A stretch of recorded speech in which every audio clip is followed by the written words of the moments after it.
대학생인데 기초수급자예요. 알바하면 수급 자격 박탈될까요? 실제로 많은 대학생 수급자들이 이런 고민을 하고 있어요. 하지만 대학생에게는 특별한 혜택이 있습니다. 바로 조건부과유예라는 제도인데요. 이걸 받으면 알바를 해도 수급 자격을 유지할 수 있어요. 그런데 여기에는 중요한 조건들이 있습니다. 안녕하세요. 소소하지만 담백한 복지 이야기를 전해드리는 소담이입니다. 오늘은 대학생 기초수급자들이 가장 많이 궁금해하는 알바와 수급 자격 유지에 대해 자세히 알아보겠습니다. 실제 사례를 통해 어떤 상황에서 수급 자격이 유지되고 어떤 경우에 문제가 될 수 있는지 구체적으로 설명드릴게요. 이 영상을 끝까지 보시면 여러분의 상황에 맞는 최적의 전략을 세울 수 있을 거예요. 도움이 되셨다면 좋아요와 구독 눌러주시면 감사하겠습니다. 먼저 대학생 기초수급자의 조건부과유예에 대해 알아볼게요. 만 18세 이상 대학생은 근로능력이 있지만 학업을 위해 공부하는 경우로 인정돼서 매 학기마다 재학증명서를 제출하는 조건으로 조건부과유예자가 됩니다. 여기서 조건부과유예란 자활사업에 참여해야 하는 의무를 면제받는다는 뜻이에요. 조건부과유예를 받기 위한 구체적인 조건을 살펴보면 대학, 산업대학, 교육대학, 전문대학, 기술대학 등 고등교육법에 따른 각종 학교에 재학 중인 대학생이어야 합니다. 야간 대학생도 포함되지만 휴학 중인 경우에는 대학생임을 사유로 조건부과유예를 받을 수 없어요. 그리고 대학생임을 사유로 조건부과유예를 받을 수 있는 최대 기간은 누적 6년으로 제한됩니다.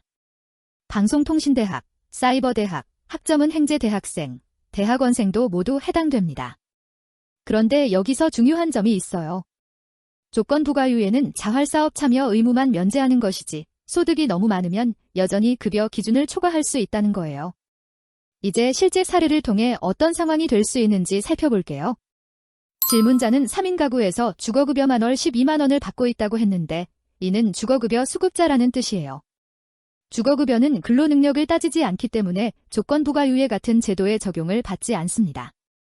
주거급여의 소득 기준을 보면 3인 가구 기준으로 소득 인정액이 기준 중위소득의 48%인 약 241만원을 초과하면 주거급여 자격을 잃게 됩니다. 그리고 32%인 약 161만원을 초과하면 주거급여가 감소해요. 현재 월 95만원 정도의 소득이 있다면 알바로 추가 소득이 발생할 때 전체 소득이 기준을 넘으면 급여가 줄어들거나 중단될 수 있어요. 그런데 여기서 희소식이 있어요. 대학생에게는 특별한 근로소득공제가 적용됩니다. 대학생 수급자의 근로 및 사업소득 중 40만원을 먼저 공제하고 나머지 금액에 대해 30%를 추가로 공제해줍니다. 예를 들어 알바로 월 100만원을 벌었다면 먼저 40만원을 빼고 남은 60만원에서 30%인 18만원을 더 빼줘요. 그러면 실제 소득 인정액에 반영되는 금액은 42만원이 되는 거죠. 이 공제는 대학생이 휴학이나 졸업유예를 할 때도 최대 각 1년까지 적용되고 군복무 기간은 기간에 포함되지 않습니다. 자활근로에 참여하는 경우에는 자활근로소득공 제30%와 대학생 근로소득공제 중 더 유리한 것을 선택할 수 있어요. 보통은 대학생 근로소득공제가 더 유리하기 때문에 이걸 적용받게 됩니다. 이제 구체적인 상황별 대응 방안을 알아볼게요. 수능 이후 11월부터 알바를 시작하려고 한다면 아직 고등학생 신분이므로 애초에 자활사업 대상자가 아니에요. 자활사업은 만 18세 이상 64세 이하의 근로능력이 있는 생계급여 수급자에게 적용되는 제도거든요. 고등학생은 나이와 상관없이 학업을 우선으로 하는 시기로 인정받기 때문에 조건부과 자체가 부과되지 않습니다. 그래서 조건부과유예를 받을 필요도 없는 거죠. 하지만 대학 입학 후에는 만 18세 이상이 되면서 근로능력이 있는 것으로 판정되기 때문에 이때부터 대학생 신분으로 조건부과유예를 받게 됩니다.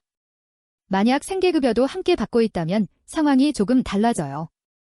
생계급여 수급자는 원칙적으로 자활사업에 참여해야 하는 조건부 수급자가 되지만 대학생은 조건부과유예를 받아 이 의무가 면제됩니다. 알바 소득이 많아질 때를 대비해서 미리 계산해보는 것도 중요해요. 예를 들어 월 150만원을 번다면 40만원을 먼저 빼고 남은 110만원에서 30%인 33만원을 더 빼서 실제로는 77만원만 소득으로 인정받아요. 그런데 여기서 또 다른 중요한 정보가 있어요.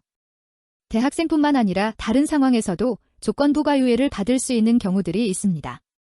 미취학 자녀나 질병, 부상자를 양육하거나 간병, 보호해야 하는 가구원이 있는 경우에도 1인에 한해 조건부과유예를 받을 수 있어요.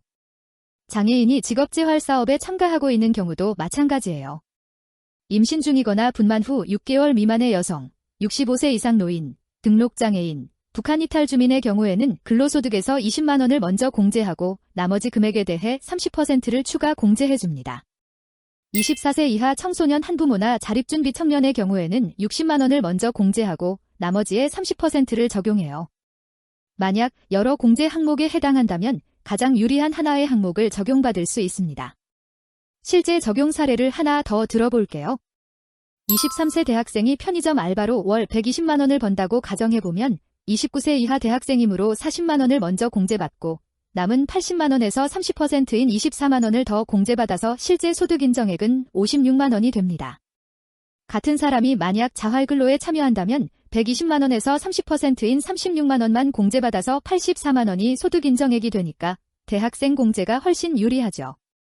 그런데 실제 상황에서는 더 복잡한 경우들이 있을 수 있어요. 현재 소득 인정액이 정확히 얼마인지, 어떤 종류의 급여를 받고 있는지에 따라 결과가 달라질 수 있거든요.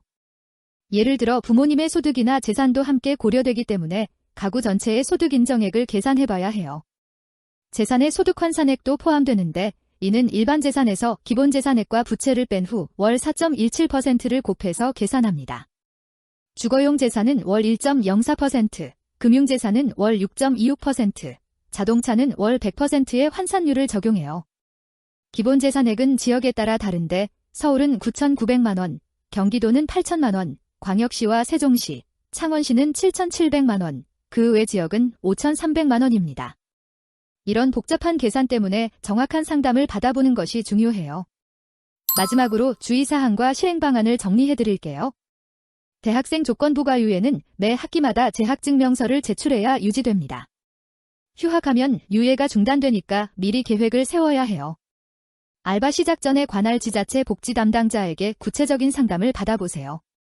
현재 정확한 소득 인정액과 받고 있는 급여 종류를 확인하고 알바 소득이 추가될 때 어떤 변화가 있을지 미리 시뮬레이션 해보는 것이 좋습니다. 특히 가구원이 많거나 부모님의 소득이 있는 경우에는 더욱 세심한 계산이 필요해요. 그리고 소득 신고를 정확히 하는 것도 중요합니다. 숨기거나 늦게 신고하면 나중에 부정수급 등의 더 큰 문제가 될 수 있어요. 정리하면 대학생은 조건부과유예를 받을 수 있고 근로소득에 대해서도 상당한 공제 혜택을 받을 수 있습니다. 하지만 개인의 상황에 따라 결과가 달라질 수 있으니까 반드시 사전에 상담을 받아보시기 바랍니다. 여러분도 비슷한 상황에 계신가요? 아니면 실제로 이런 혜택을 받아보신 경험이 있으신가요? 댓글로 여러분의 경험을 공유해 주시면 다른 분들에게도 큰 도움이 될 것 같아요. 오늘 영상이 도움이 되셨다면 좋아요 눌러주시고 더 많은 복지 정보가 궁금하시다면 구독과 알림 설정도 부탁드려요. 다음에도 여러분에게 도움이 되는 소소하지만 담백한 복지 이야기로 찾아뵙겠습니다. 소담이었습니다. 감사합니다.